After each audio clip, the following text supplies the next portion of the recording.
دہلی کو بھیجی گئی فہرست میں کلبھوشن کا نام ہے یا نہیں؟ دہلی کی جھوٹی دھونس کو للکارنے کا وقت، اسپانسرشپ کی ضرورت نہیں ہوگی۔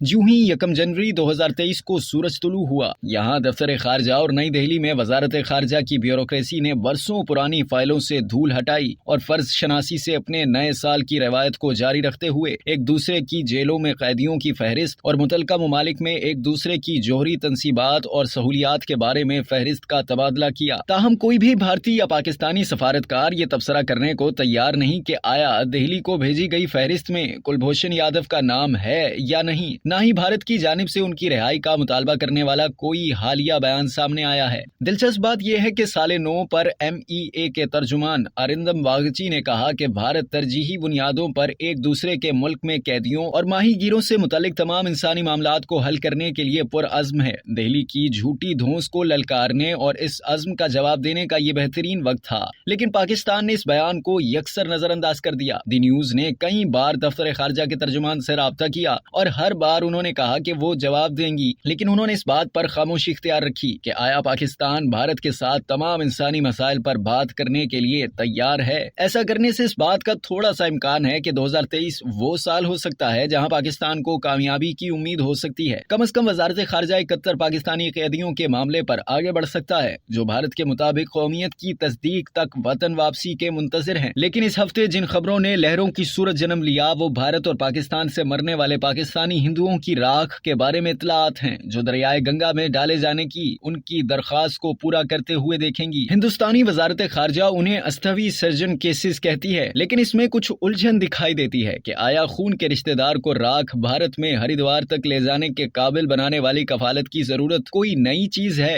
یا یہ پالیسی پہلے بھی عمل میں آئی ہے۔ بھارتی سفارتکاروں نے اس کی وضاحت کی کہ یہ کوئی نئی بات نہیں اور مودی سرکار پاکستانی ہندوؤں کے لیے کوئی نئی رعایتیں نہیں دے رہی۔ انہوں نے اصرار کیا کہ ماضی میں بھی انہوں نے ویزے کی درخواستوں پر کیس باصورت کارروائی کی تھی اور راکھ بہانے کے کیس ایسے تھے جن کی باقاعدگی سے درخواست کی جاتی تھی، اور اگر دستاویزات سے مطمئن ہو گئے تو خون کے رشتہ دار کو ویزا دیا جاتا تھا۔ لیکن اطلاعات نے دوسری جانب اشارہ کیا اور دعویٰ کیا کہ یہ پہلی بار ہوا ہے کہ پاکستانی ہندوؤں کو 10 دن کے ویزے کے لیے اسپانسرشپ کی ضرورت نہیں ہوگی جس وقت وہ گنگا کا سفر کریں گے۔